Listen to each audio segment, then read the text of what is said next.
I enjoy picking locks. That may sound like a strange hobby, but if you search it on YouTube, you'll get thousands of hits. It has quite a fan base. I developed quite a talent for lock sport by the time I was 16, and I could pick just about anything. Anything that is found on your average house or shop, that is, but a multi-lock or a medco, although I had succeeded with the latter after almost an hour of sweaty hand-cramping work. I've always found my handmade picks to be a better quality than the Southard, Sparrows, or even Peterson picks I've invested it in, so I typically resort to those. If I'm trying to pick a smaller, thinner lock, then I'll bust out the Euro Slim set, but that's rare in the US. I could tell just by using my short hook and light tension the identity of every pin in the lock I'm picking. Spool, mushroom, serrated, sporated, etc. I've really gotten quite good.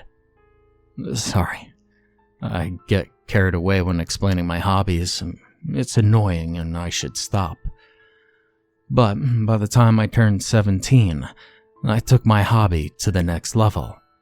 It started when a friend of mine bet me $20 that I didn't have the nerve to break into an actual building.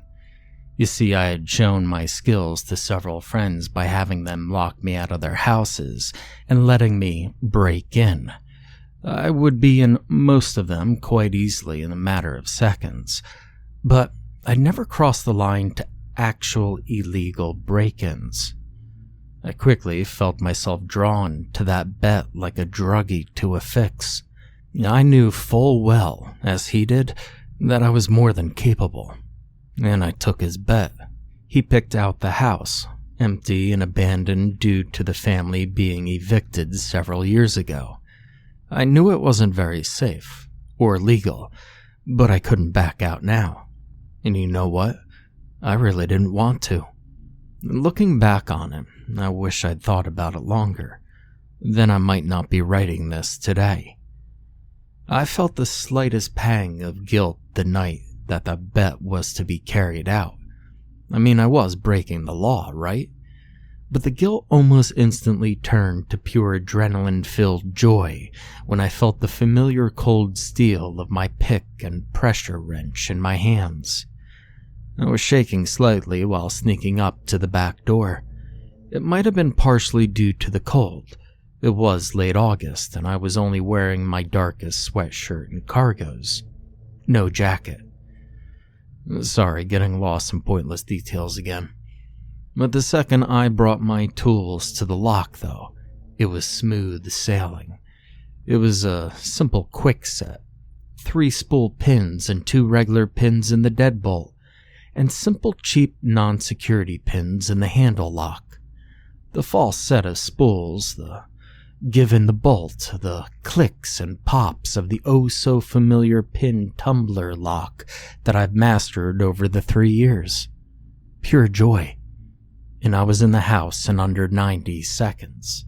Now that my favorite part was over and I was recovering from the slight shaking the adrenaline rush had left with me, I looked around the house.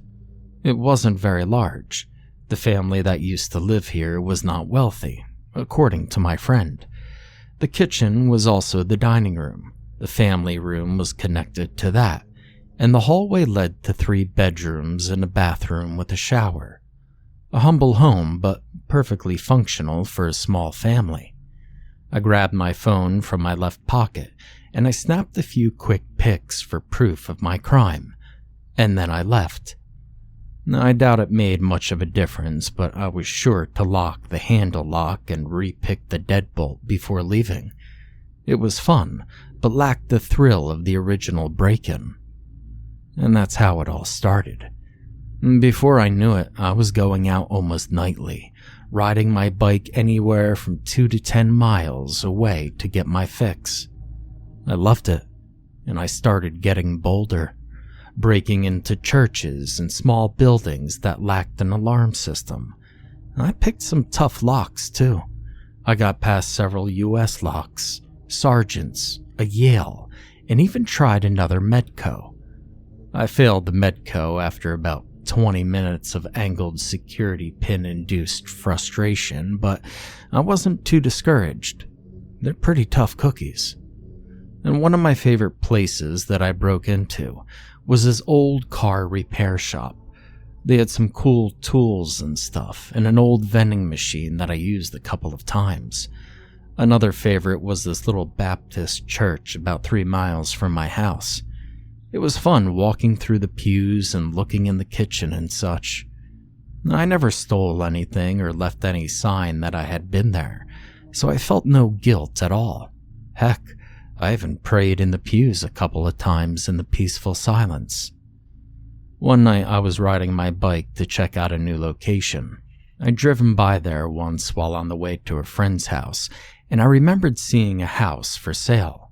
My friend said that the house had been for sale for years, so I figured it hadn't been bought since then.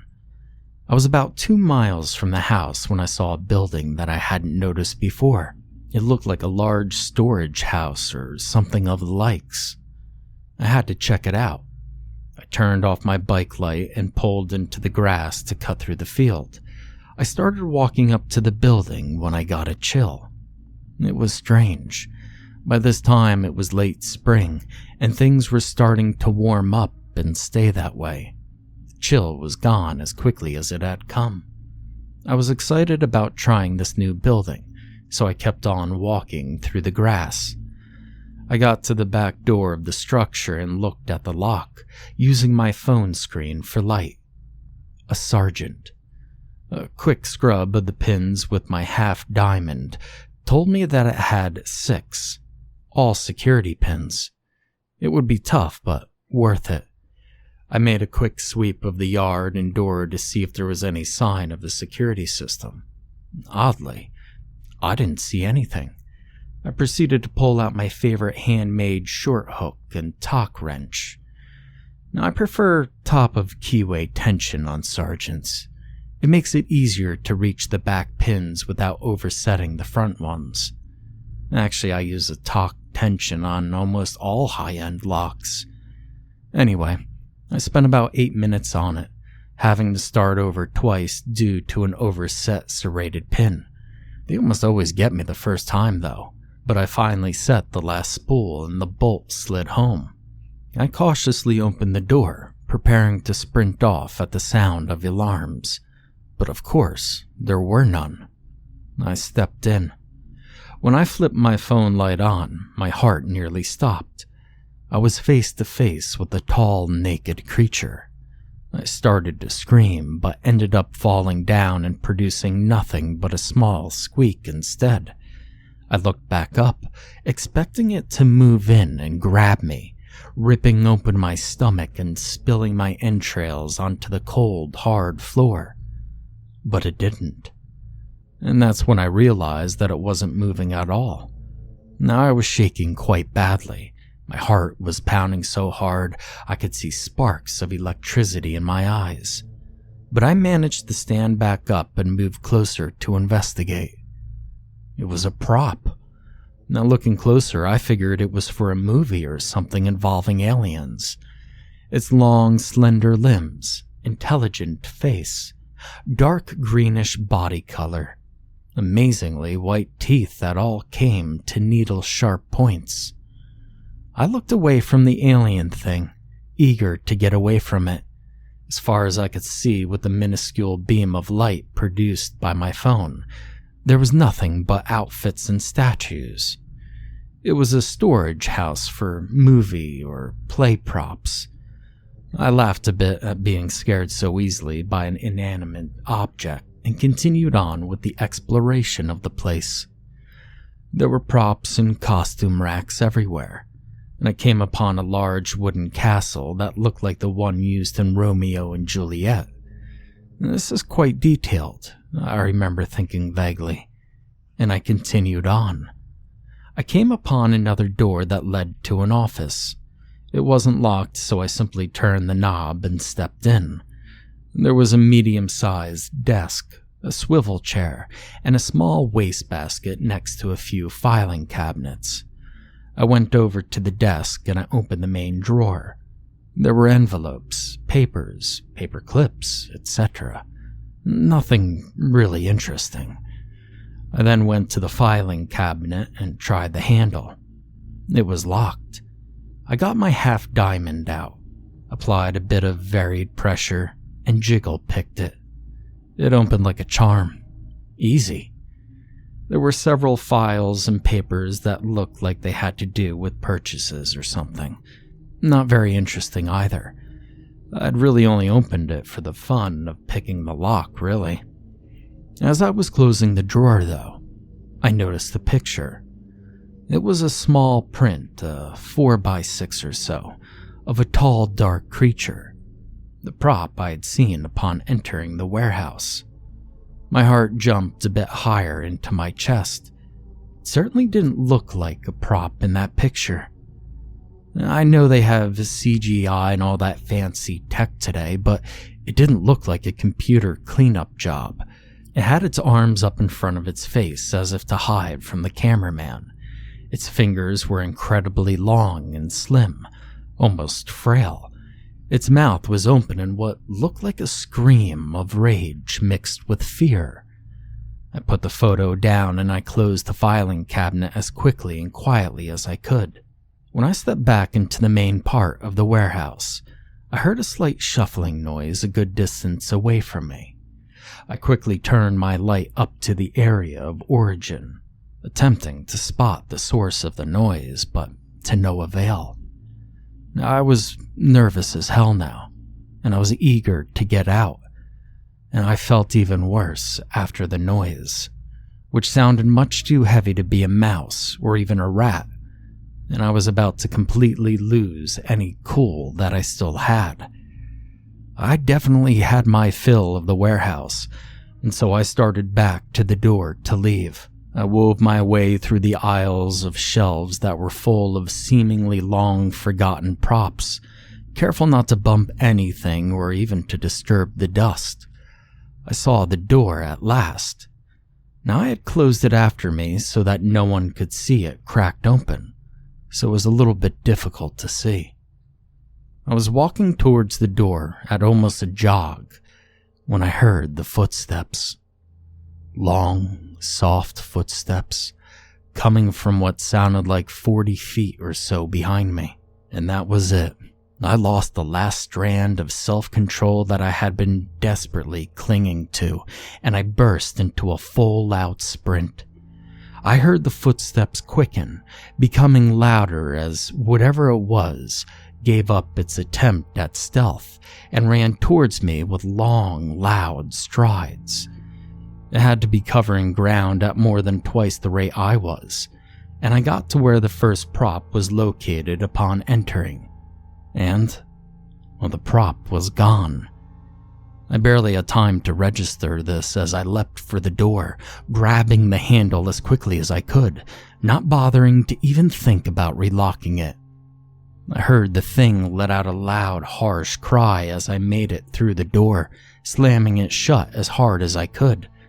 The alien thing slamming into it on the other side at the same moment. I just pray to God that this thing wasn't smart enough to figure out how to open it again. Now, in my crazed confusion, I'd forgotten where I'd hidden my bike. I remember covering it up with leaves in the ditch in order to keep it hidden from the view of late-night truckers, or whoever else might be driving around at 2 a.m. I started retracing my steps by the road in a frantic attempt to find it. I heard a loud thud from the direction of the warehouse as I finally hit my foot on the bike's aluminum frame.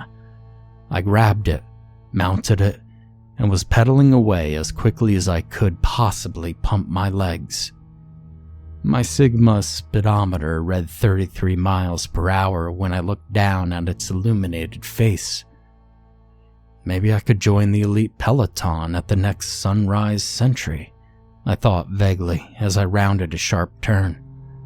But then I heard it again. The sound of that rasping scream, the long, heavy footfalls.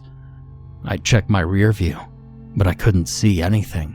It was almost completely pitch black due to the new moon, and there were no street lamps out here to aid my vision. I heard the footfalls getting closer, louder. I pedaled for all I was worth, switching to the last and highest gear that my bike had to offer. I looked ahead on the road and I saw what I was dreading. The upwards hill. What goes up must come down, eh? And the next thing I did was more of an impulse than a plan. I turned off the road and shot into the woods at 24 miles per hour. Despite the lack of light, at first, I was okay. I'd been mountain biking before and the ground was packed hard enough that my road tires didn't sink into it. But then I took a very large spider web straight to the face. Now I'm usually okay with creepy crawlies. I even own and often handle an emperor scorpion. But large spiders? I started batting at the monstrosity and I ran right into a tree. I got up from the crash, my leg aching from the impact, having momentarily forgotten the reason I was in the woods in the first place. I heard crashing branches and that scream again, and that sure got my mind back on track. I started running like hell, thinking in my panic state that I could outrun it. And as I heard the crashing and screaming getting closer and closer, my own scream started to exit my mouth. I dived to the right where the leaf cover was thicker. And laying down, I tried unsuccessfully to slow my breathing. Though after about a minute I was able to quiet my breath just a bit. I thought I might have just managed to outsmart it, to get away. But then I saw it. It was hunkered down in a crouched position, not 10 feet away from me. Scanning the undergrowth, I realized I had stopped breathing completely, and I tried to let out my breath quietly.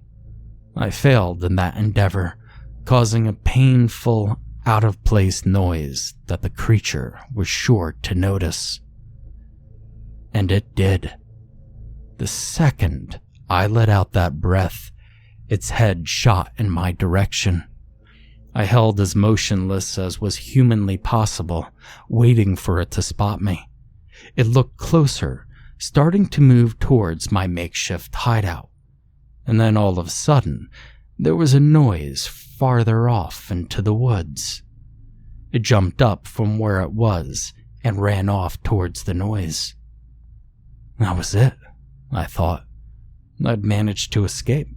I was free, and I was beginning to stand up to run off. And it happened. Suddenly, it grabbed me by the leg and swung me up into the air, screaming. I felt my lockpicks fall out of my pocket and desperately tried to grab them, but failed. What did it matter? I was about to be torn apart by this thing. I closed my eyes and waited for the pain, the tearing of flesh and the blood, and it slung me against a nearby tree. I felt something in my back snap when I hit it. My legs instantly lost feeling, and I felt the warm trickle run up my stomach, notifying me that I had pissed myself. I lost control of my lower half. I screamed in pain and terror as it lifted me up again and bashed me against the ground, my mouth hitting a rock which knocked out several of my front teeth. The monstrosity screamed as it bludgeoned me against the ground over and over and over again. I was about to lose consciousness, and I could feel the world falling away, possibly forever. The monster raised me up to its face, stretching its mouth open so I could see every one of its perfectly pointed teeth. I stared from my upside-down perspective, waiting for the ending strike. It held me closer to it, stuck its tongue out, and it tasted my face. I screamed and I tried to hit it, but this caused me great pain, and I missed. It grabbed the arm I punched with, using its other hand, and it pulled. I shrieked in agony as I felt my shoulders struggling to stay with me, but it finally gave and came out of the socket with a loud, sickening pop. The pain was excruciating. I was already crying harder than I could even remember crying, but I managed to cry harder. And through my tears and blood, I saw the thing smiling at me. Smiling. It reached one of its fingers out and slashed my left eye. I felt the warm ocular fluid join the tears in their descent up my face, and the last thing I saw from my right eye as I fell into the dark void of unconsciousness was its hand coming up to my face as it stuck two of its clawed fingers into my mouth, gripping onto my tongue. I'm writing this from my hospital bed on my laptop my mom brought for me. It's been 3 weeks since that attack. I don't know why that thing let me live. I wish now that it hadn't.